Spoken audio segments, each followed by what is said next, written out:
Bismillah, bismillahir rahmanir rahim. Allahumma salli wa sallim wa barik wa akrim wa an'im ala sayyidina wa habibina wa nabina Muhammad wa ala alihi wa sahbihi wa sallim taslima. عدد ما احتى بعلمك وخط به قلمك واحساه كتابك وارض اللهم عن ساداتنا أبي بكر وعمر وعثمان وعلي وعن الصحابة أجمعين وعن التابعين وتابعين بإحسان إلا يوم الدين أما بعد السلام عليكم ورحمة الله وبركاته à toutes et tous et bienvenue pour une troisième rentrée ensemble sur la page Facebook Mohammed. Et avant de commencer, il y a juste mon chat, je crois, qui va sauter. Je vais essayer de mettre... Hop, il a sauté. Pour une troisième rentrée ensemble sur la page Facebook Mohammed. Et permettez-moi de pouvoir commencer en remerciant la page Facebook Mohammed qui me fait confiance pour une troisième année successive où nous sommes en train d'évoquer la vie du bien-aimé sallallahu alayhi wa sallam. 3 ans avec 2 saisons pour le moment, une saison 1 qui était toute la période où le Nabi alayhi salam avant sa naissance et ensuite dans son vécu à Makka, et une saison 2 qui nous suit maintenant depuis presque 2 ans où Nabi alayhi salam se trouve à Al-Madine al-Munawwara. Et une saison 2 qui est assez longue parce que la vie du prophète alayhi salam est riche et on essaye de tirer comme à chaque fois le plus possible des enseignements et des moralités de son vécu parce que c'est ce qui nous anime et c'est ce que nous devons rechercher constamment. Et donc c'est pour ça que c'est une saison qui a pris un peu plus de temps, peut-être que prévu, je ne sais pas, j'avais pas forcément défini un calendrier pour l'enseigner, mais nous voilà donc en train d'avancer et de continuer. Et nous nous sommes laissés lors de notre dernier cours sur Al-Khandaq, sur la bataille d'Al-Khandaq et avec les prémices de cette bataille-là, qu'on appelle également la bataille des coalisés, on va le voir justement. Et lorsque nous nous sommes laissés, nous avons parlé des Banu Nadir, qui étaient une composante de la communauté formée par le prophète alayhi salam, membre à part entière de la communauté de Médine et qui avaient certains droits et des devoirs également, les mêmes droits d'ailleurs que l'ensemble des peuples qui vivaient sous la constitution de Médine, mais aussi les mêmes devoirs. Et ce peuple-là, cette communauté-là, ce groupe-là, a été exilé de Médine, a été chassé de Médine, a eu ce que j'avais appelé à ce moment-là une OQTF, une obligation de quitter le territoire, mais pas français du coup, mais une OQTM plutôt, une obligation de quitter le territoire de Médine. Pourquoi? Parce qu'ils se sont rendus coupables d'intelligence avec l'ennemi, parce qu'ils se sont rendus coupables de rébellion, parce qu'ils se sont rendus coupables de vouloir fomenter des attentats. Ils se sont également rendus coupables de vouloir assassiner le chef de l'État en la personne du prophète alayhi salatu salam. Ils ont fait ou ordonné des exécutions arbitraires et l'ensemble de ces éléments-là auraient pu normalement, selon la constitution qui était celle de l'époque, les mener à une perpétuité ou à une peine de mort, mais le prophète alayhi salam en a décidé autrement. Par miséricorde, il a préféré leur pardonner et simplement leur demander de quitter le territoire.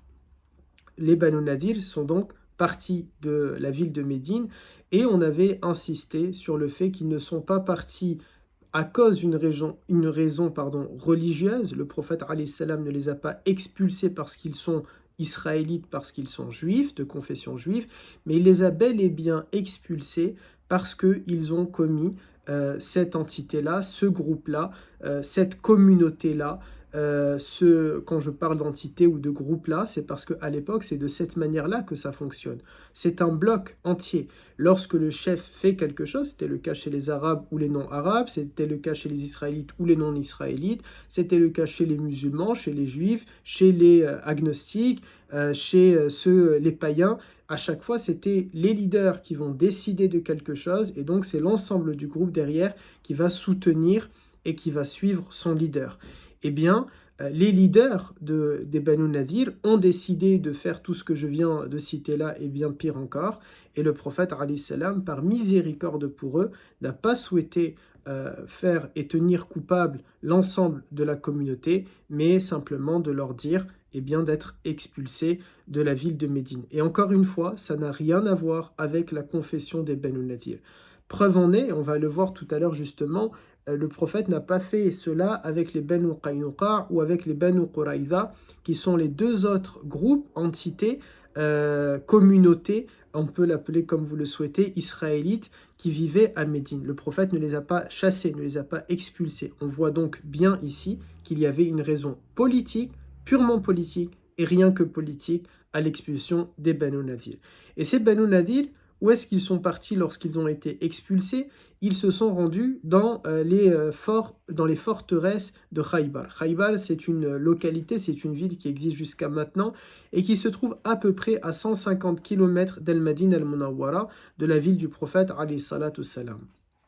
Arrivé à Khaybar, Khaybar était connu, on l'avait dit dans les épisodes précédents, Khaybar était connu pour être une ville ou un peu un fief, un rassemblement de tous ceux qui sont les ennemis du prophète sallallahu alayhi wa sallam, avaient des maisons secondaires à Khaybar ou se retrouvaient à Khaybar et organisaient finalement tout ce qui peut être utile à leur cause, à leur dessein, à leur volonté de détruire l'islam et le prophète sallallahu alayhi wa sallam. Arrivés à Khaybar, donc, les Banu Nadir vont rester dans cette logique-là de rébellion, dans cette logique-là de vouloir faire un génocide contre les communautés musulmanes, contre la communauté musulmane, et ils vont tout entreprendre pour arriver à cet objectif-là. Et pour y arriver, ils vont aller jusqu'à s'allier avec ceux qui étaient peut-être l'une des composantes qui étaient parmi leurs ennemis jurés, à savoir les Quraysh. Avec Quraysh, les Banu Nadir, ils pouvaient commercer entre eux, ils pouvaient faire des échanges économiques et commerciaux durant de longues décennies avant même l'arrivée du prophète alayhi salam, mais il y avait constamment une haine viscérale entre les Banu Nadir et les Quraysh. Une haine, chacun avec ses raisons. Les Banu Nadir considéraient les Qurayshites, et à juste titre nous leur donnons raison, comme étant des personnes arriérées, incultes, qui n'ont pas de savoir, qui n'ont pas de science, qui agissent de manière bestiale et sauvage, et qui ne sont pas éclairés, qui n'ont pas de bonnes manières et de bonnes valeurs. C'était le cas, pas chez tous les Qurayshites, mais chez une bonne partie des Quraysh, et c'est ce qui a fait que certains, comme Umayya ibn Khalaf, Al-Walid ibn al-Mughira, Abu Lahab, et tant d'autres, de manière comme ça arbitraire et sauvage, ont décidé de s'en prendre au prophète, alayhi salam, et aux compagnons. C'est leur nature tout simplement bête, dans le sens vraiment du terme péjoratif, et on peut l'assumer. Ils étaient tout simplement bêtes, ils ne veulent rien comprendre aux choses, et ils agissent comme ça de manière totalement violente, et sans aucune légitimité, et sans aucune justice, sans aucune raisonnabilité. Et les Banu Nadir n'aimaient pas ça, de base, chez les Qurayshites, avant même l'arrivée du prophète, alayhi salam. Simplement, là, ils vont se dire, on a besoin de Quraysh pour détruire le prophète, alayhi salam, parce qu'on n'a pas réussi. Bien sûr, ils ne disent pas, eux, le prophète, ils disent, on va détruire Mohammed et nous avons besoin des Quraysh. À l'inverse, les Quraysh ont toujours eu un sentiment d'infériorité vis-à-vis des Banu Nadir, parce qu'ils se savent illettrés, ils se savent moins sophistiqués, ils se savent plus arriérés, sauvages, etc. Et donc, ils ont eu toujours ce concept-là d'infériorité, et donc ils n'ont pas aimé les Banu Nadir pour toutes ces raisons-là. Parce qu'à l'inverse, les Banu Nadir sont des gens de science, ce sont des gens religieux qui suivent la Torah, et donc ils ont certaines manières, un joli comportement, en tout cas c'est ce qu'ils sont normalement en tant que croyantes et croyants, ils suivent certains commandements, certains préceptes, ils sont propres sur eux, ils sentent bon, etc. etc. Et ça, les Qurayshites n'aimaient pas ça. Parce que du coup, comme eux n'ont pas toutes ces valeurs-là, tous ces principes-là, et donc il y avait ce sentiment d'infériorité vis-à-vis d'eux. Et pourtant, il va y avoir cette alliance incongrue entre ces deux peuples-là, entre ces deux communautés-là, entre ces deux groupes-là, ces deux clans-là, les Qurayshites et les Banu Nadir. Une alliance autour d'un ennemi commun pour eux, Muhammad sallallahu alayhi wa sallam, ils ne disent pas sallallahu alayhi wa sallam, et ses compagnons. Et Quraysh va donc soutenir la cause armée et militaire des Banu Nadir, et ils vont s'entendre donc sur cela, sur une grande guerre qui doit éclater entre eux et le prophète alayhi salam. forts de cette alliance-là avec les Qurayshites, les Banu Nadir veulent être sûrs de gagner la bataille, veulent être sûrs de gagner la guerre, et donc ils vont chercher d'autres alliances, parmi lesquelles il va y avoir les Ratafan. Al-Ratafan, ce sont un clan, un groupe, une tribu qu'on peut dire un peu outsider.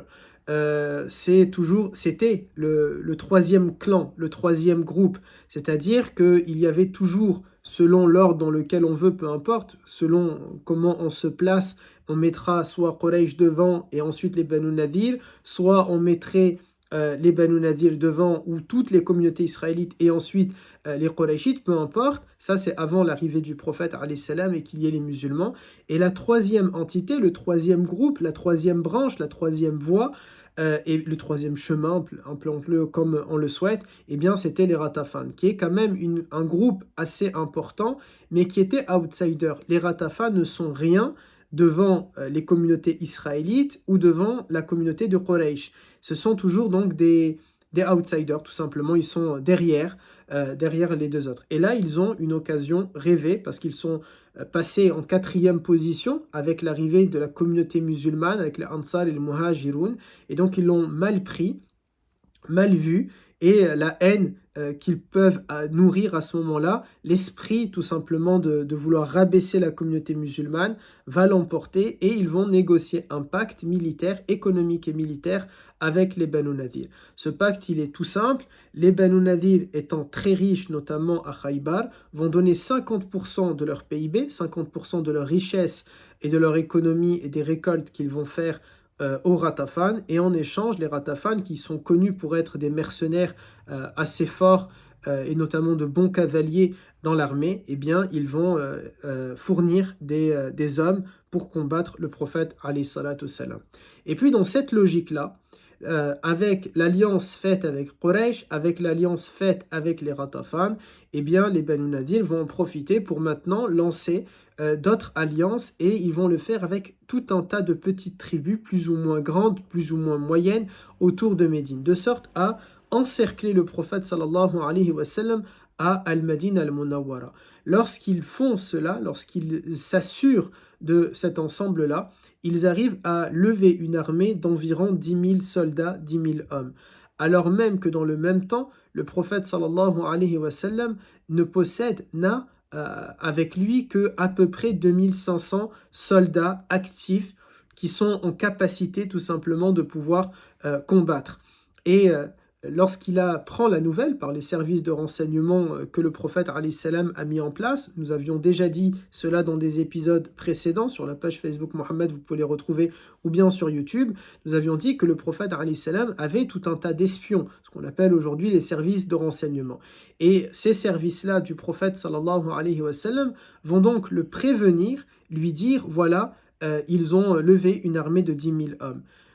Notre objectif, depuis 75 épisodes, 76 même je crois, ça a toujours été de tirer des enseignements et des moralités. La moralité, par exemple, parmi lesquelles on peut retenir ici, le prophète alayhi salam a, et on a eu l'occasion de le dire à plusieurs reprises, il pratique ce qu'est le véritable tawakkul ala Allah.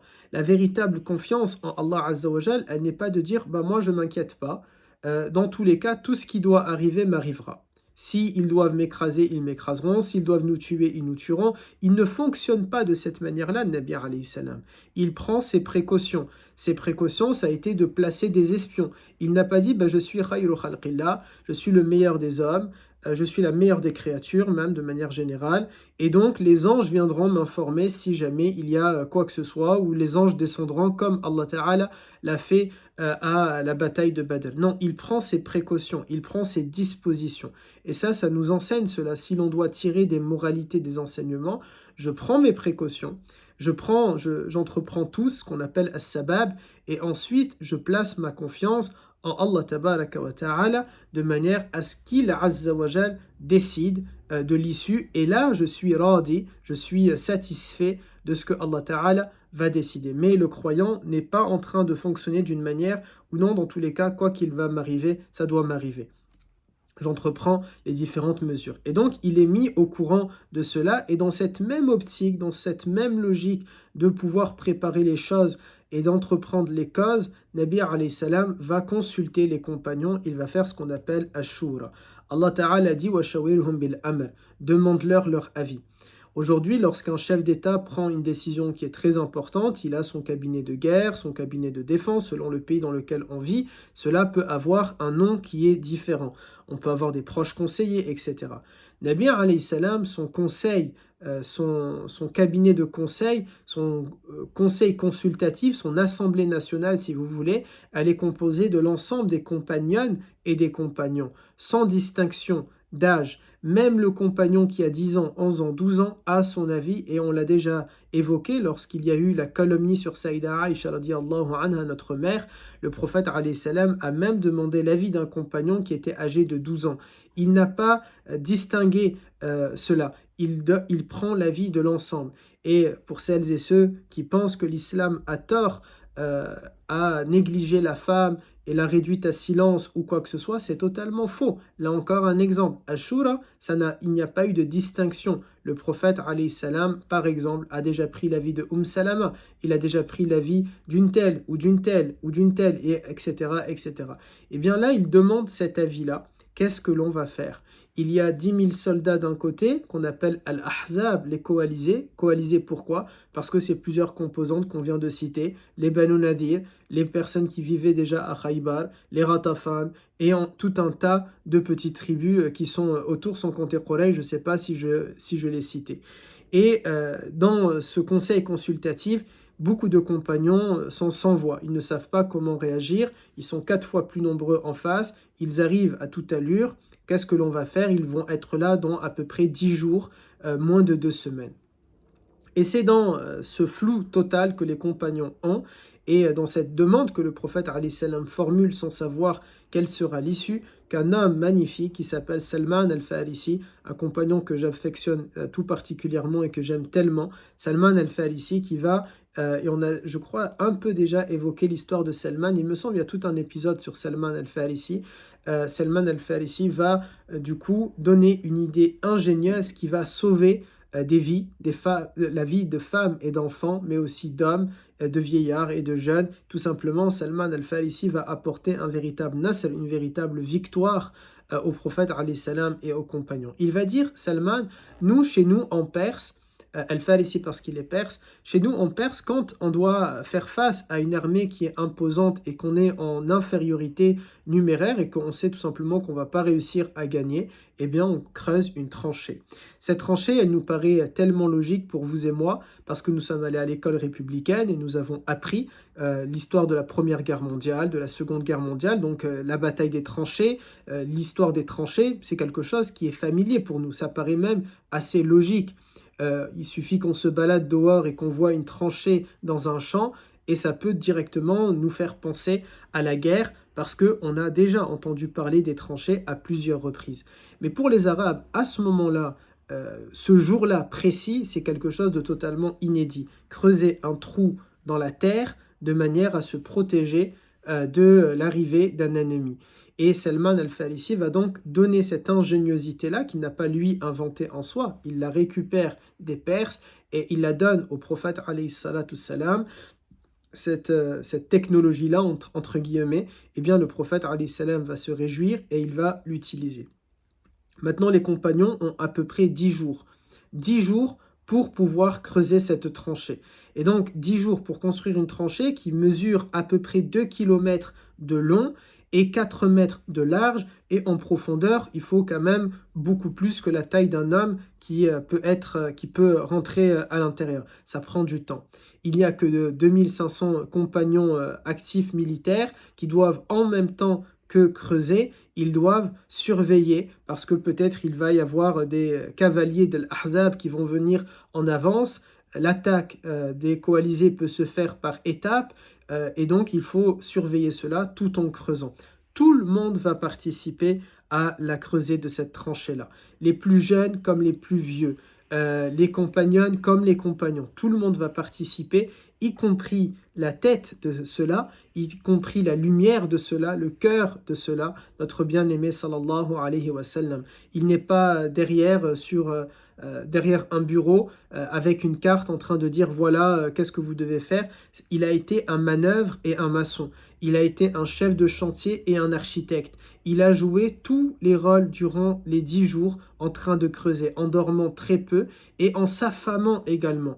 Il n'avait pas le temps de manger. Certains compagnons disaient à peine on mettait quelques morceaux de pain dans de l'huile et on était en train de les manger, mais vraiment très peu. Et un des compagnons notamment nous dit pendant qu'on était en train de creuser, je voyais sur lui, il était totalement rempli de poussière. Sa barbe, ses cheveux, il n'avait plus la couleur naturelle et réelle. On a déjà eu un épisode sur la description du prophète que je vous invite à revoir.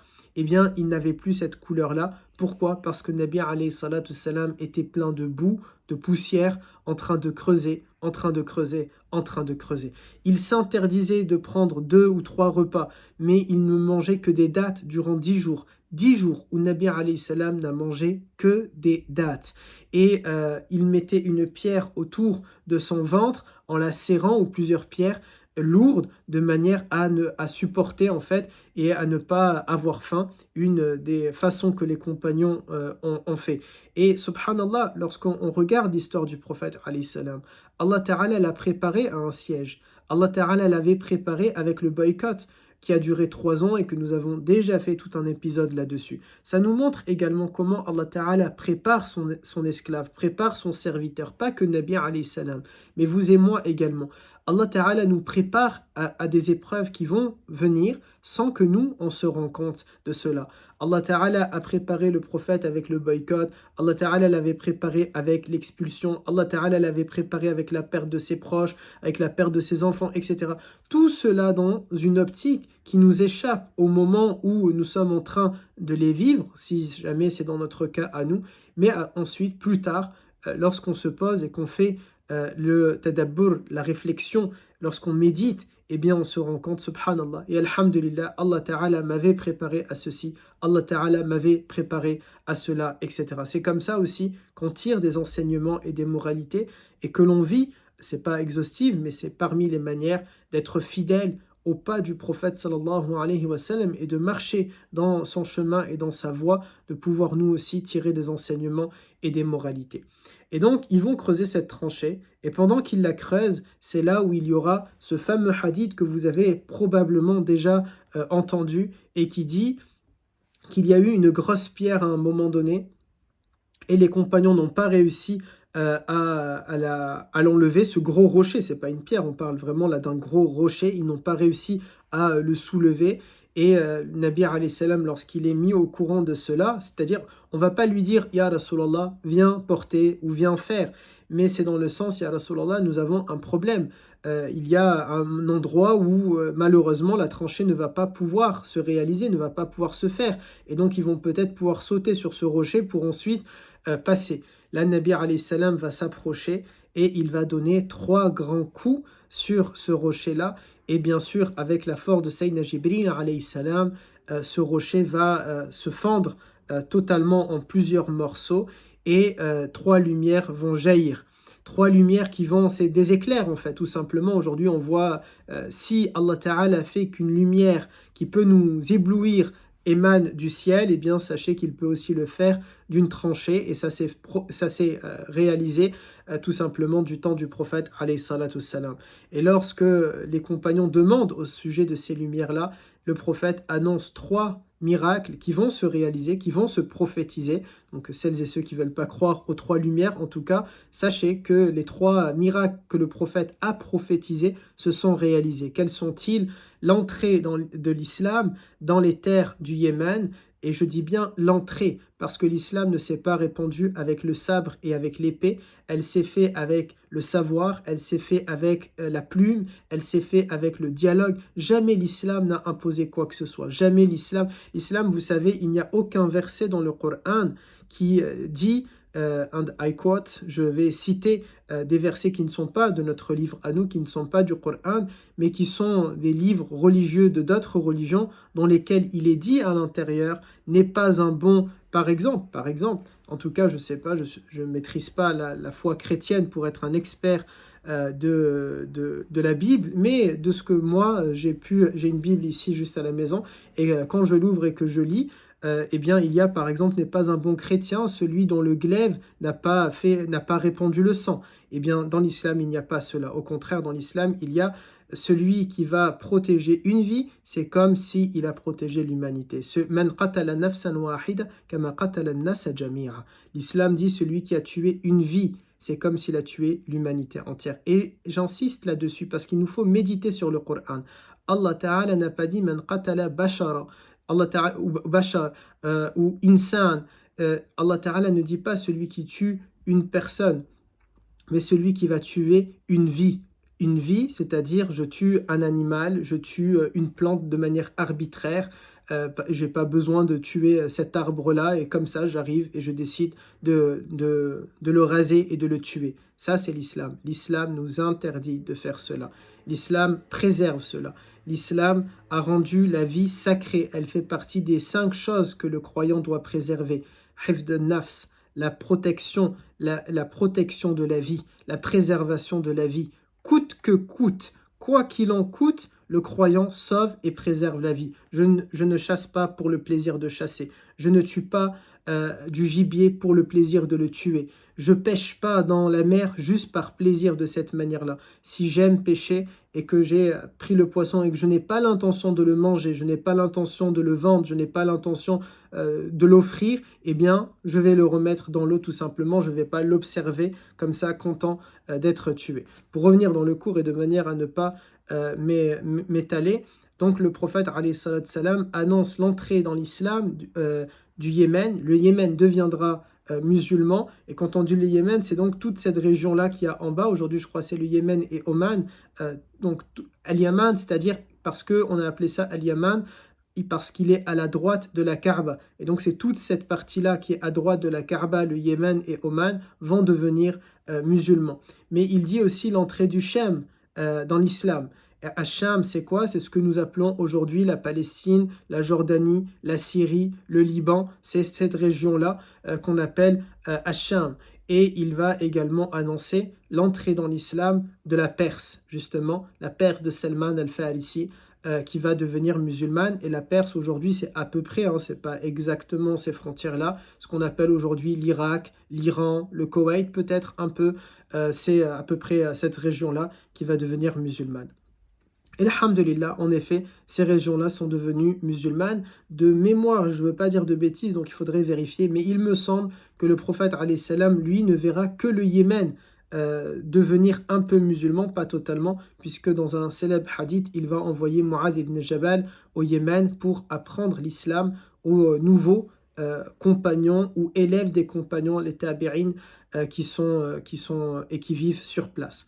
Et donc voilà, la tranchée se construit, se fait, et durant cette construction-là de la tranchée, durant cette creusée, on dit, j'ai failli inventer un mot, tout simplement pendant qu'ils sont en train de creuser, le prophète, alayhi salam, et je suis en train de chercher la dua qu'il va faire, il va faire cette dua-là en disant « Par Allah, sans Allah, nous n'aurions pas été guidés, et nous n'aurions pas donné de charité, c'est-à-dire nous n'aurions jamais fait de sadaqa, d'aumône, ni fait as-salat. Alors, ô Allah, s'il vous plaît, envoyez-nous la tranquillité et affermissez nos pas si nous rencontrons l'ennemi. Car l'ennemi s'est rebellé contre nous. » Ici, c'est très important. C'est eux, les Banu Nadir, les Quraysh, les Ratafan et la dizaine de petites tribus qu'il y a autour, c'est eux de manière unilatérale qui ont décidé de s'unir et de commettre ce génocide-là. Ce n'est pas le prophète sallallahu alayhi wa sallam. Et s'ils avaient, il dit le prophète alayhi salam, et s'ils avaient l'intention de nous affliger, de nous donner un certain coup au moral, nous refuserions de céder, nous refuserions de nous laisser aller dans cette affliction-là. Nous refuserions. Et là, les compagnons, lorsqu'ils entendent Nabi alayhi salam le répéter de cette manière-là, nous refuserions, eh bien, eux aussi vont dire abayna, on va refuser. Ça nous montre encore une fois une des moralités que nous devons retenir. Lorsque des personnes dans notre entourage, avec lesquelles nous avons un lien ou nous n'avons pas de lien, veulent nous mettre à terre, eh bien, nous devons dire abayna. Je refuse de céder. Je refuse de céder au harcèlement, je refuse de céder au racisme, je refuse de céder à l'antisémitisme, je refuse de céder à la moquerie, je refuse de céder à l'injustice, je refuse de céder à l'oppression, je refuse de céder au rabaissement, à la destruction de mon moral, etc. Non, je vais m'affermir et je vais me renforcer et je vais garder la tête haute et je vais continuer. Et ça, je refuse de tomber dans l'affliction que les uns et les autres veulent me porter. Voilà le comportement des sahaba, voilà le comportement des compagnons. Je ne veux pas céder, je ne veux pas déprimer, je ne veux pas que mon moral en prend un coup. Et ensuite, le prophète va faire une dua en disant Allahumma la khayra illa khayr, pardon, Allahumma la khayra illa khayrat al-akhira, Allahumma arhamil ansara wal muhajira. Il va dire, oh Allah, je te demande, et j'attends de voir le chat ressauter et me faire tout tomber probablement, oh Allah, il n'y a rien de meilleur que la vie de l'au-delà. Oh Allah, fais miséricorde, désolé, Allahumma salli ala Muhammad. Oh Allah, fais miséricorde aux Ansar et aux Muhajirun, à ceux qui ont émigré de Makka vers Médine et ceux qui ont été les auxiliaires, ceux qui ont apporté le secours et qui ont secouru le prophète, alayhi salatu salam, les Médinois. Et là, les compagnons vont répéter, ça va devenir une chanson pour eux. Je vous épargne le fait de chanter sur YouTube ou sur Facebook, mais en gros, ils vont répéter cette parole-là. Allahumma la khayra illa khayrat al-akhira. Allahumma arhamil ansara wal muhajira, de cette manière-là, mais imaginez-le en chantonnant et en chansant.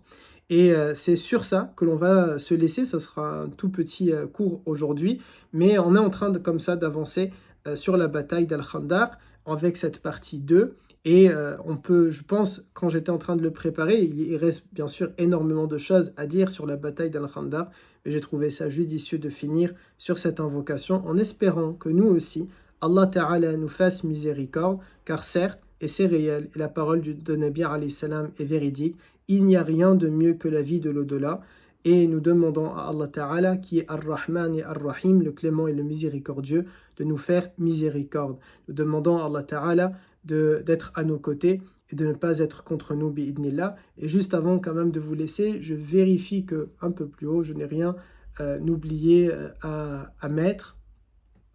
Mais normalement, tout est dit et tout est bon. Et alhamdoulilah, je vois que je n'ai rien oublié. Du coup, on va pouvoir se quitter sur ça et je vous donne rendez-vous, bi'idnillah, la semaine prochaine, Inch'Allah, pour la partie 3 sur la bataille d'Al-Khandaq, qui s'appelle également la bataille des coalisés. Elle a ces deux noms-là. Al-Khandaq, c'est-à-dire la tranchée que Salman al-Farisi a proposée, et Al-Ahzab, la bataille des coalisés. Juste peut-être, je ne l'avais pas noté, mais ça me revient à l'esprit, lorsque Salman al-Farisi va annoncer ça en disant le prophète, alayhi salam, il y a eu 3 éclairs et voilà qu'est-ce qu'il a dit. Les Ansar étaient très contents et ils ont dit Salman fait partie des nôtres, parce que Salman n'est ni un Muhajir ni un Ansar, il n'est ni Mécois ni Médinois, c'est un Perse. Et les Muhajirun vont dire non, parce qu'il nous a apporté tellement, il nous a rassuré, il nous a fait du bien d'entendre ça, alors c'est un Muhajir. Mais Nabi alayhi salam, en entendant cela, il dit il n'est ni un Muhajir ni un Ansar, mais il fait partie de ma famille, il fait partie des Ahlul Bayt. Et alhamdulillah, Salman al-Farisi fait partie de la famille de Nabi alayhi salam. Et à ce titre, lorsque nous disons, et c'est comme ça que l'on va clôturer ce cours, Allahumma salli wa sallim wa barik wa akrim wa an'im ala Sayyidina Muhammad wa ala alihi wa sahbihi wa sallim, et bien wa ala alihi, et ainsi que sur sa famille, Salman al-Farisi étant membre de sa famille, de par décret prophétique, eh bien il bénéficie de nos salat ala nabi. Subhanak Allahumma bihamdik, nashhadu an la ilaha illa ant, nastaghfiruka wa natubu ilayk, subhana rabbika rabbil izzati amma yasifun, wa salamun ala al-mursalin, walhamdulillahi rabbil alamin, barakallahu fikum, wa salamun alaykum wa rahmatullahi wa barakatuh.